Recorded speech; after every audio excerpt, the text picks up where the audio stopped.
Good morning. இன்றைய daily recharge நிகழ்ச்சியில் உங்களை சந்திப்பதில் மிகவும் சந்தோஷம். ஸோ நிறைய நேரத்தில் நம்ம ப்ரேயர் பண்ணும்போது நம்ம எதுக்காக ப்ரேயர் பண்ணணும் அப்படின்னு நம்ம தெரியாமல் இருக்கும். ஸோ பொதுவாக நம்ம ஹோட்டலுக்கு போனோம் அப்படின்னா பூரி ஆர்டர் பண்ணோம் அப்படின்னா பரோட்டா கண்டிப்பாக கொண்டு வர மாட்டாங்க. பூரியை தான் நம்ம எக்ஸ்பெக்ட் பண்ணியிருப்போம், ரைட்?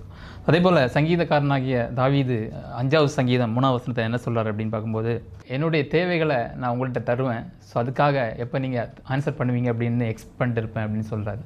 ஸோ நம்ம வேதாகமத்தில் 1 சாமுவேல் 1வது அதிகாரம் 11வது வசனத்தை பார்க்கும்போது ஹேனா ஒரு ப்ரேயர் பண்ணுறாங்க. ஸ்பெசிஃபிக்காக அவங்க என்ன கேட்குறாங்க அப்படின்னா, ஒரு ஆண் பிள்ளையை கொடுத்தால், ஏதோ ஒரு பிள்ளையை தாங்க அப்படின்னு கேட்கல, ஒரு ஆண் பிள்ளையை கொடுத்தால் அவன் உயிரோடு இருக்கும் நாளும் சகல நாளும் நான் அவரை கர்த்தருக்கு ஒப்பு கொடுப்பேன் அப்படின்னு சொல்லுவாங்க.